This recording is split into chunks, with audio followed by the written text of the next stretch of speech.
Hey, Maryland. Thanks for being here. I want to start with a promise. In the next 45 minutes, you're going to learn how to start a real organization on the internet, one that can raise money, vote on what to do with that money, and then actually go do it from a laptop this weekend for about $0. I know that sounds like a lot. It's not. Everything I'm going to show you is free to try. None of it requires you to write a single line of code, and all of it is real. Today, you'll meet a group of internet strangers who voted to send 2 people to space and then did it. You'll meet an organization so solid that the United States government publishes official economic data through its network. And you'll watch one of the most respected projects in crypto having the worst month of its life in real time right now because of decisions it made 5 years ago. By the end, you'll know how to build one of these yourself, and more importantly, how not to blow it up. First, who am I and why should you listen to me? My name is Adam Miller. I'm the CEO of a company called MyDAO. Quick version of my story. I went to MIT. I grew up alongside the early internet. AOL Instant Messenger, dial-up modems, websites held together with duct tape and hope. I loved every second of it. I spent years building software and building companies, did my time in corporate America, and then around 2021, I fell all the way down the crypto rabbit hole. And then my story gets interesting. I helped write laws for a country in the Pacific Ocean, the Republic of the Marshall Islands. I'll tell you that whole story near the end of this talk because it's a good one, and it involves ships. Our plan. First, we get on the same page about what a DAO actually is, in plain English. Then real stories. How DAOs win and how they blow up. Then the main event, we build a DAO step by step with the exact tools you'd actually use. And we finish with the real world part and what your first move should be. Along the way, I'll roll 3 short videos and then pull the big ideas together. You don't need money. You don't need to be a programmer. You need a laptop, a few friends, and a weekend. Let's get into it. Quick poll. And yes, I know I can't see your hands. Raise them anyways. Who here heard the word DAO before today? Now keep it up if you can explain to a friend at lunch what a DAO is. If your hand just went down, this chapter is for you.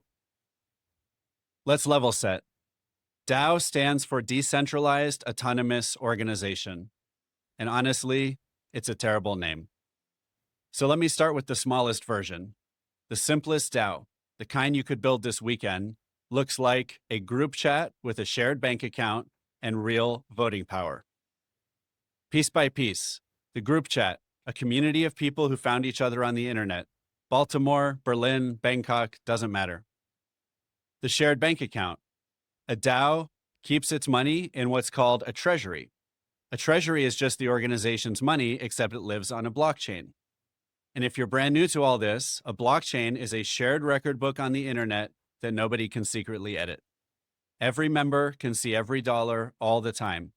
No mystery spending.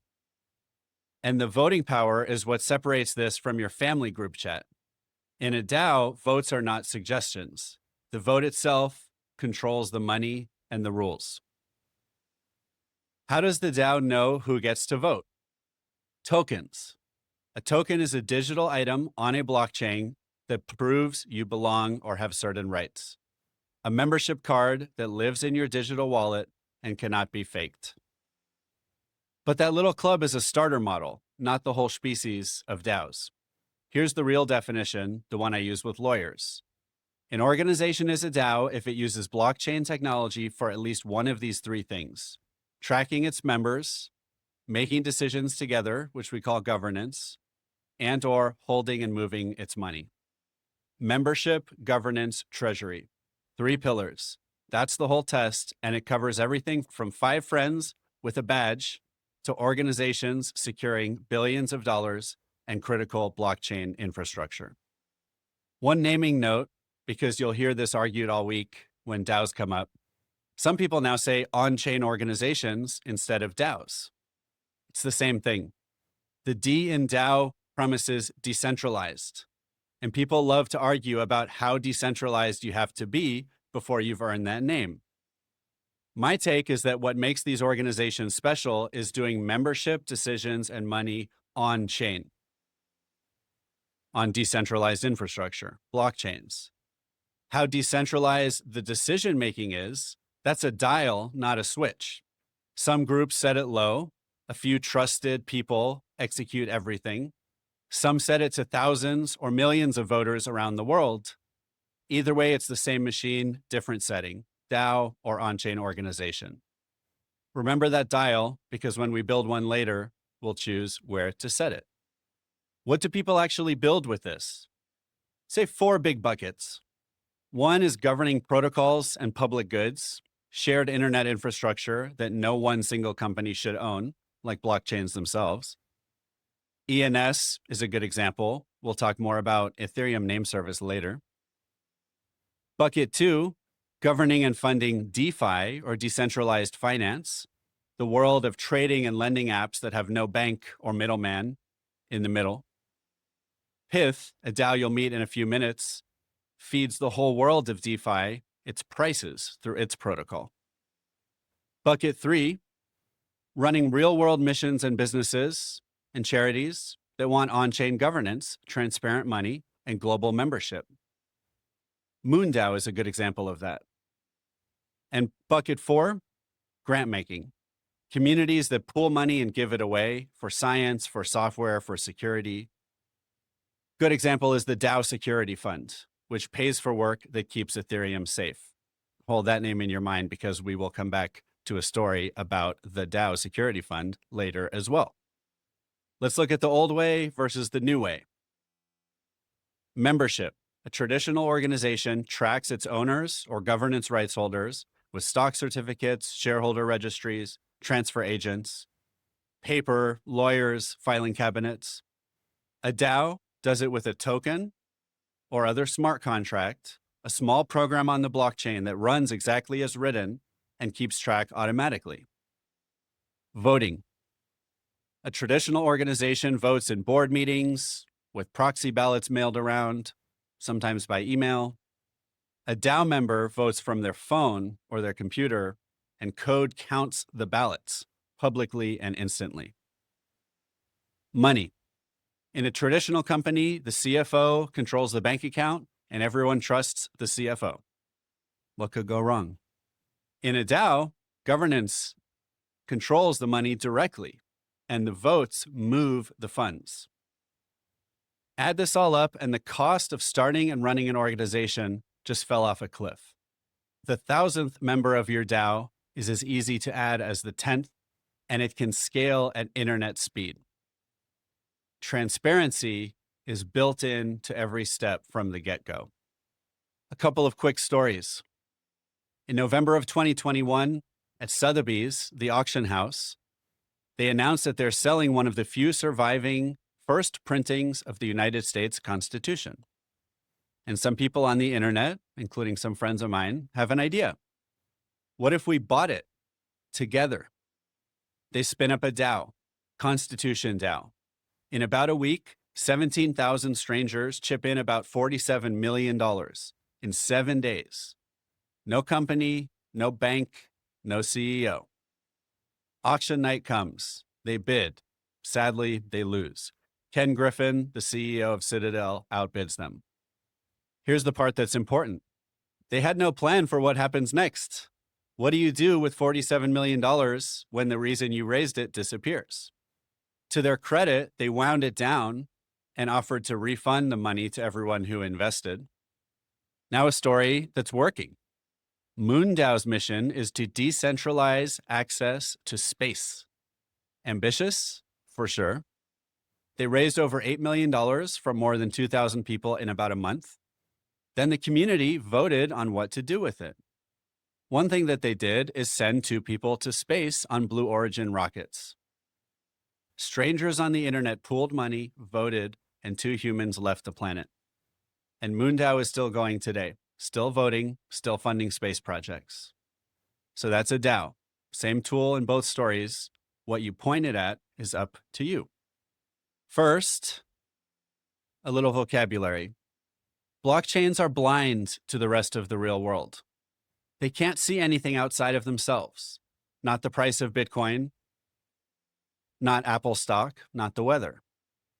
Something called an oracle brings real-world data onto the blockchain so that blockchain apps can use it. Every crypto app that shows you a live price has an oracle behind it. Pith Network runs some of the most important plumbing in crypto, and it's governed by a DAO. More than 1,300 live price feeds, crypto, stocks, currencies, commodities, and more. More than 125 firms publish data into it, including Wall Street heavyweights like Jane Street.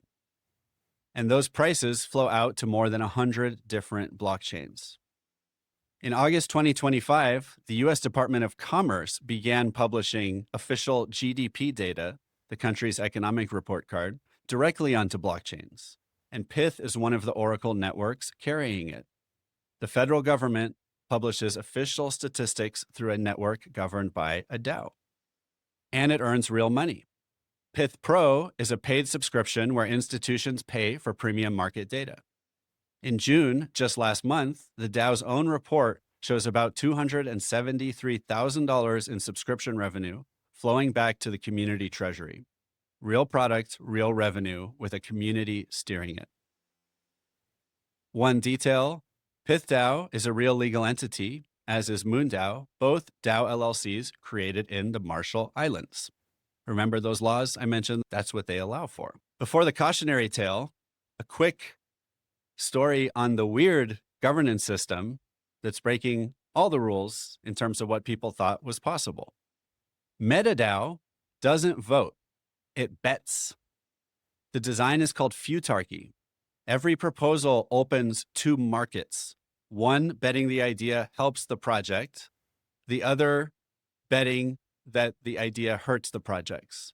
Real humans, or AIs probably too, trade both with real money on these proposals. And if the pass proposal ends up with a higher value than the fail proposal, the proposal executes automatically. And the people who voted are rewarded if they voted on the proposal that generates real value for the project. It's live on Solana right now. It's proof that governance is still being invented and innovated. And it's also a Marshall Islands DAO LLC. Okay, now the blow up. I'll be careful here because this story is still moving as I record it. ENS is the Ethereum name service, the system on Ethereum that gives you a human name for your identity, your crypto wallet, your socials, etc., like Adam.eth, which I wish I owned, instead of 42 characters of gibberish, your actual Ethereum address. It's respected, it's useful. It's DAO launched in November of 2021 with 100 million tokens and a written constitution. The treasury is worth hundreds of millions of dollars now if you include its own native tokens, or about $100 million in dollar cash. And this past June, it nearly tore itself apart. Not a hack, not a market crash, a governance drama. June 19th, Catherine Wu, a board member of the ENS Foundation, floats a proposal, what this DAO calls a temp check.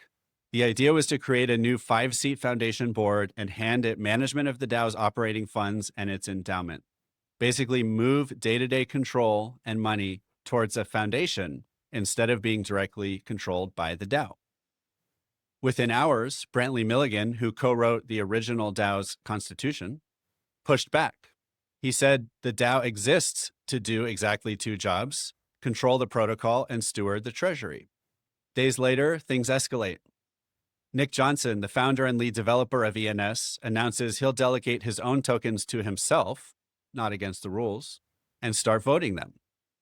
Quick vocabulary side note, in a lot of DAOs, you can hand your voting power to someone you trust called a delegate, something similar to representative democracy. Most people never bother.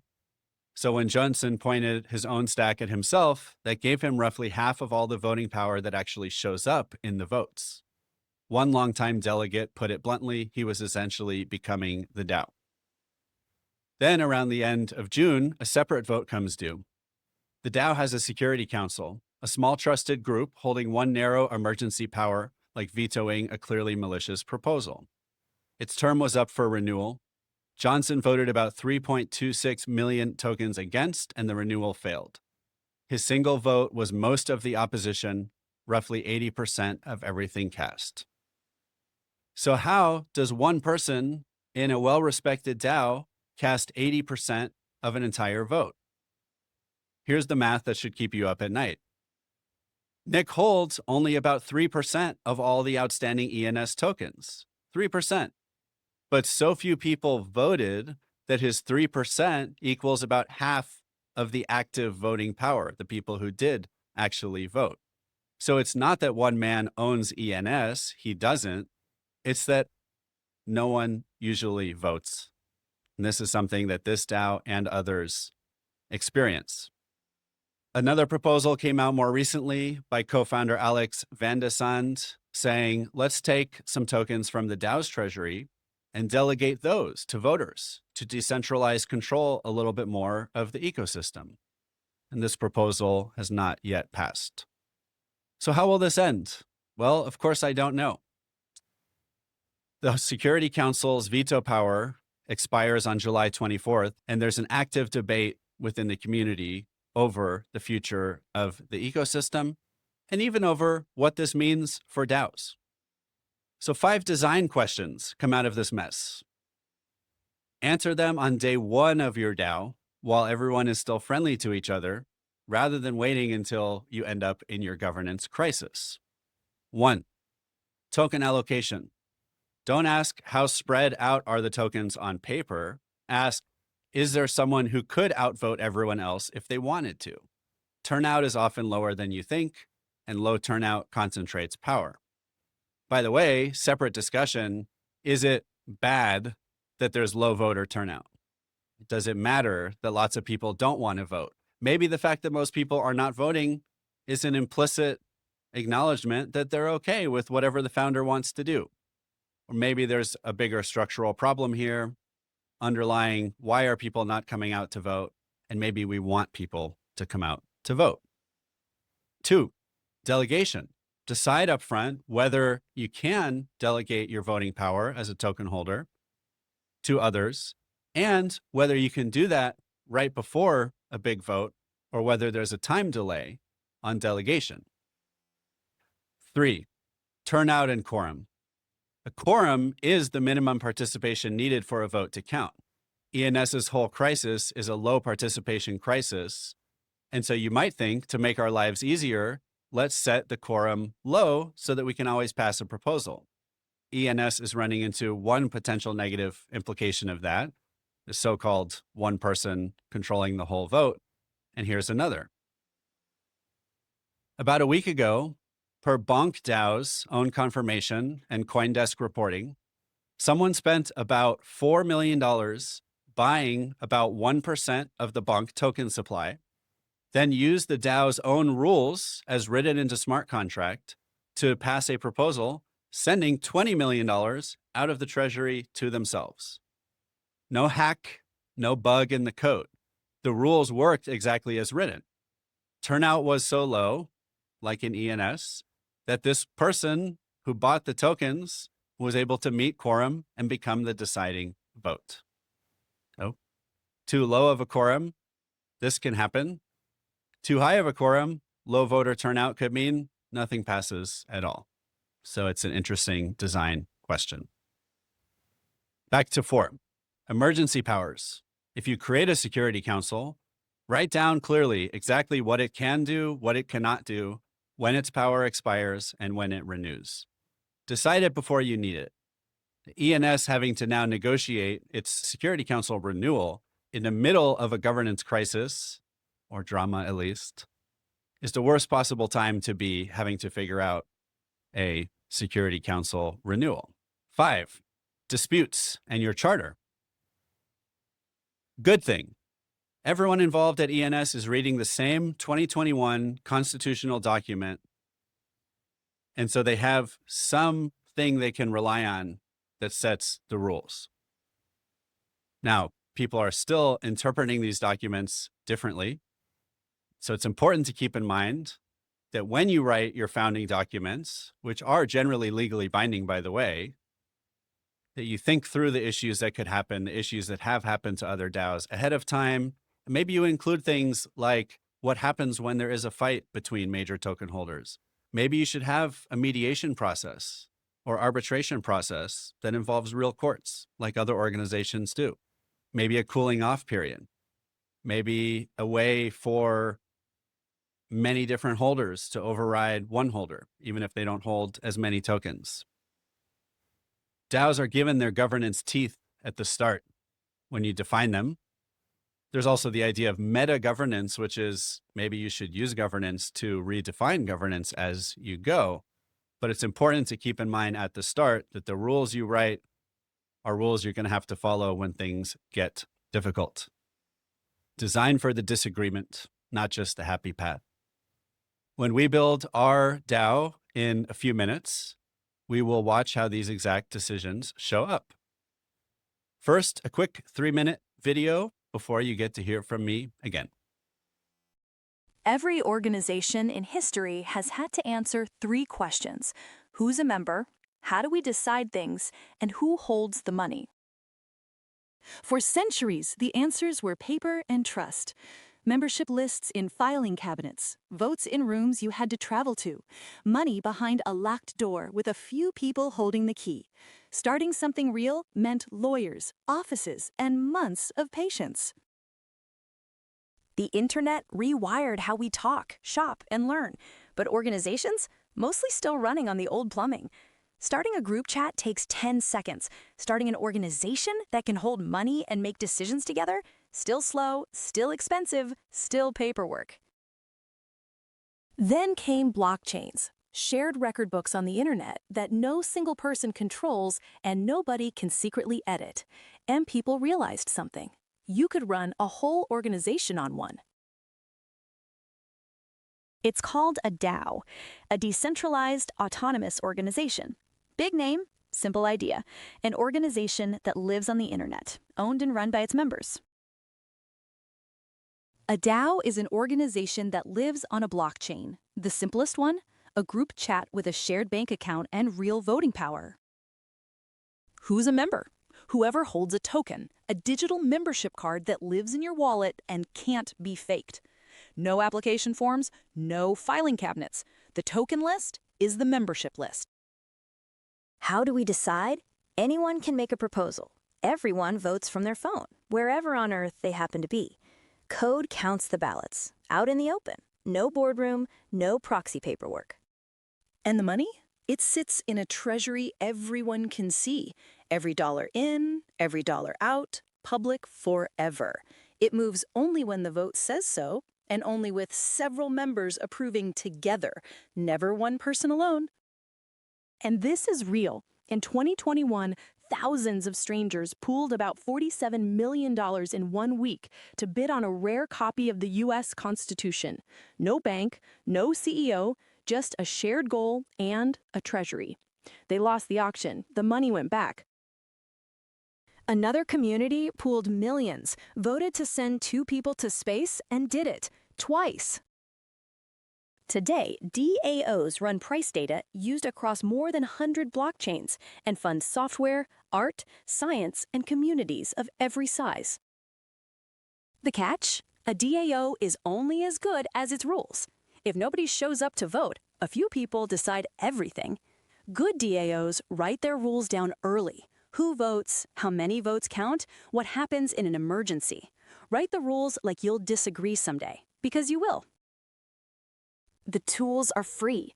A laptop and a few friends is enough. The next great organization might not have an office. It might have a group chat. Welcome back.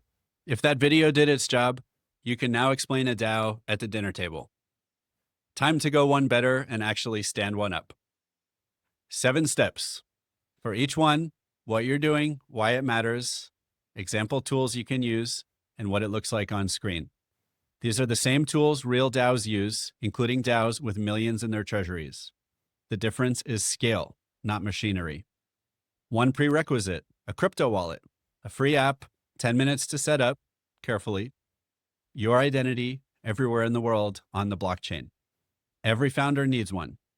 To keep this concrete, let's invent our DAO right now. Say 5 friends in Annapolis care about the Chesapeake Bay.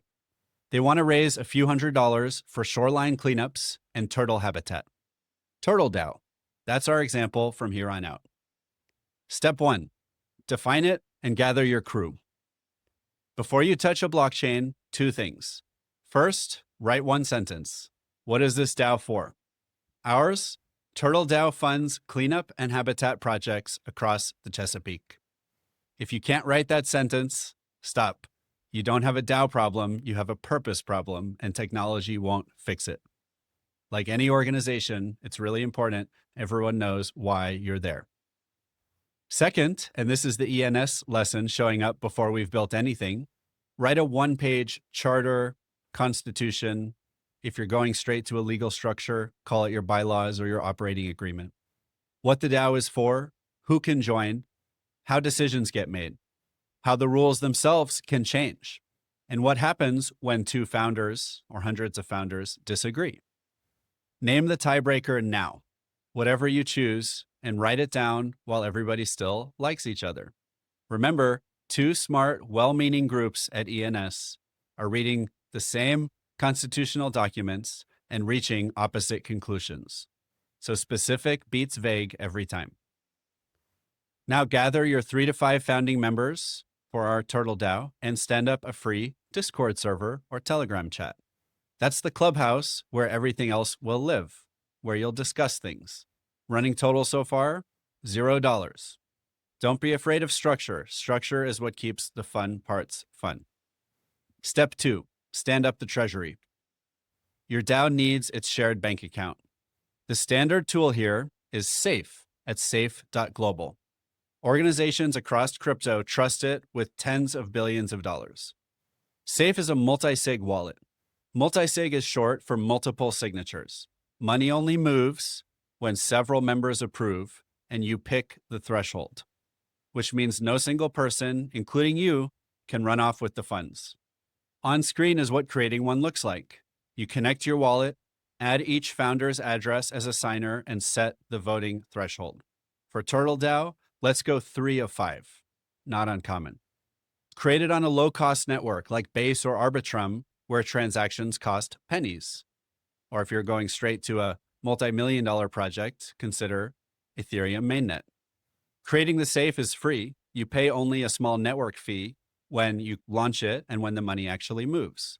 And your SAFE gets an address of its own, an account number of sorts that you can share. It's the smart contract address.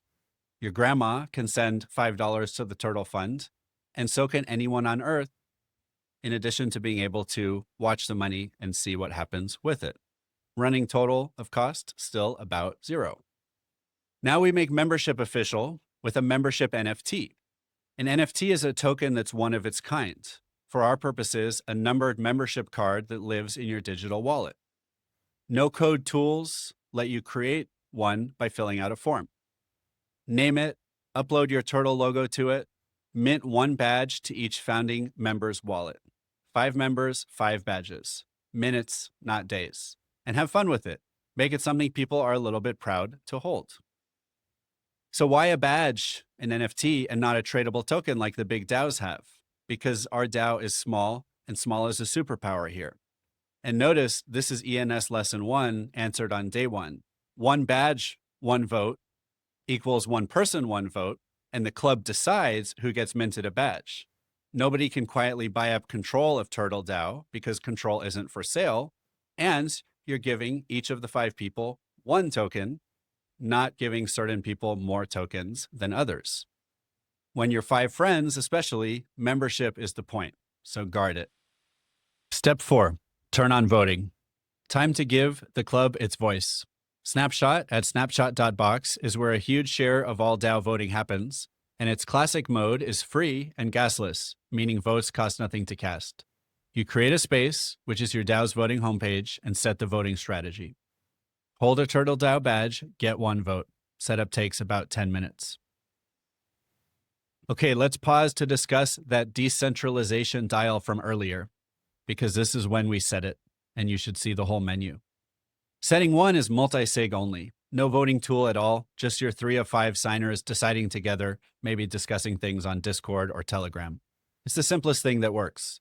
Some people will tell you that's not even a real DAO yet, and I'm not here to argue labels. It's where plenty of real DAOs start. Setting 2, what TurtleDAO just picked. Membership NFTs with one person, one vote, where you actually get to vote on Snapshot as well. It's human scale, it's fair, it grows with you. Setting 3 is token-weighted voting across a big community. The more tokens you hold, the more your vote weighs, and you graduate from things like Snapshot to other tools like Aragon. That's how ENS and Pith run. It scales to thousands of members and serious money as it makes it easier to raise capital, selling tokens or governance rights for capital, and it carries exactly the concentration trade-offs you watched in the ENS story. The dial turns up as you grow, and most big DAOs start small. 2 settings deserve your full brain here because this is where ENS and Bonk both live. First, turnout. Set your quorum rule. In ours, we'll say at least 3 of 5 members must vote or the proposal fails. Second, delegation. If you ever allow members to hand votes to someone else, decide the limits now in writing, not in the middle of an argument. We just watched a $300 million organization improvise these rules under pressure. Don't improvise, decide early. Running cost, still 0. So the machine is built. Badges, treasury, ballot box, rules. Steps 5 and 6, the first real vote and follow through, are better shown than told. 1 proposal, $50, 5 friends, start to finish. Let's roll it. Meet TurtleDAO. 5 friends, 1 shared treasury, 1 membership badge each. They raise a little money for shoreline cleanups on the Chesapeake Bay, and one rule matters most. The group decides together. One night, an idea lands in the chat. We've got $50, let's actually use it. In most groups, this is where it stalls. Somebody says we should really do something, and nobody ever does. Not here. First stop, the charter. 1 page that says what the club is for and how choices get made. The idea fits the mission? Onward. Next, someone writes it up as a proposal. Rule 1, 1 decision per proposal. Buy cleanup gear and change the logo and add 2 members is 3 fights pretending to be 1 vote. Rule 2, write it so a member who missed every conversation can still vote wisely. What it costs, what happens if it passes, what happens if it fails. The vote opens and runs for 2 days. 3 options: cleanup gear, recruiting stickers, or a donation. Members vote from their phones, wherever they are. No meeting, no show of hands. And one rule watches over the whole thing: quorum. At least 3 of the 5 members must vote, or the proposal fails. A quiet club can't be steered by 1 loud voice. The vote closes. Cleanup gear wins. No one counted hands. No one argues about who really won. The code counted, in the open, and the result is recorded forever. But a vote that changes nothing is just a poll. Now the Treasury has to move. 1 member proposes the payment from the shared vault for exactly the amount the vote approved. Here's the safeguard. It takes 3 of the 5 members to sign. No single person can move the money, not even the founder. 1, 2, 3, approved. The money moves. One last step, the one that builds trust, the receipt. Back in the chat. Here's the vote, here's the transaction. Here's your $50 at work. Idea, charter, proposal, vote, execution, receipt. That's the loop. That's a DAO doing its job. All right, I'm back. So that loop was steps 5 and 6, the vote and the follow-through. I've seen grown adults get chills at this exact moment. The first time the vote closes and the money moves, because the group said so, it stops being a tech demo and starts becoming a real organization. It's one thing to hear internet organizations vote on things. It's another to watch your own club decide. 1 step left. Step 7, gate the clubhouse. Connect a tool like Guild at guild.xyz to your Discord or Telegram. Guild checks whether a person's wallet actually holds your membership NFT and automatically allows them in or hands them the members role. Members only channels become actually members only. The door checks the badges, no human bouncer needed. Why this matters? Well, after a launch, a DAO doesn't live only in the voting tool. It lives in the daily conversation. For most groups, that's a Discord. Plenty of crypto native communities also gather on newer social networks like Farcaster, and that's worth a look too once you're up and running. Either way, the community layer is the actual DAO. Everything else is plumbing. And give that community a heartbeat. One proposal a week, even a tiny one, conversations ongoing. The DAOs that die don't die from hacks. Most of the time, they die from silence. Some of you are thinking, can't I just press one button and launch this whole thing? And what about if I don't want to use NFTs and multi-sig? What if I want to do one token, one vote across a huge community? Well, one app called Aragon and others, Aragon is at aragon.org, bundles the token launch, the treasury permissions, and the voting setup into one whole no-code flow. According to Aragon, more than 10,000 projects have launched with it. So why did I walk you through the individual pieces? Because I want you to understand the machine. And one of the beautiful things about blockchain is you can compose different pieces yourself. The day something goes weird in your DAO, and that day does come for everyone, you'll want to know exactly which layer to check. So learn the pieces, but also know that there are tools out there that make it easier to build it all at once. Step back and look at what we've created in just one weekend. Discord is where you talk. Safe is where the money lives. The NFT badge says who belongs and gets a vote. Snapshot is how you decide. Guild keeps the doors closed to outsiders. And over the top of it all, a one-page charter or constitution that says what the organization is for, how fights get settled, all written before you needed it. Notice something else. Allocation, delegation, quorum, emergency plans, disputes. All 5 of the ENS questions got answered in your DAO before it held its first dollar. Not that things won't be challenging when people start disagreeing with one another. That's a real DAO. Same anatomy as the ones running billions of dollars. Total cost about 0, plus a weekend and one honest conversation with your friends about what the rules should be. You now know how to do something most in this industry have never actually done end to end. And most people outside of crypto are still unfamiliar with what it even is. Now, before I tell you about the most interesting job I've ever had, I need you to think about something that has nothing to do with crypto for a second. Cargo ships. Stay with me. Watch this. I'll be right back. Here's a riddle. Why does a cargo ship sailing between continents fly the flag of one small nation? Hold that question. First, a story about rules. In crypto, there's an old slogan, code is law. The software is the rule book, and whatever the code allows is allowed. Clean, simple, self-enforcing. For years, plenty of people built on that assumption. It's a beautiful idea. It's also wrong. Code is not law. Governments have armies and police forces. Taxes still come due. Courts still rule. Your organization may live on the internet, but its members live somewhere real. And the moment it touches money, contracts, or people, the real world gets a say. Now the trap.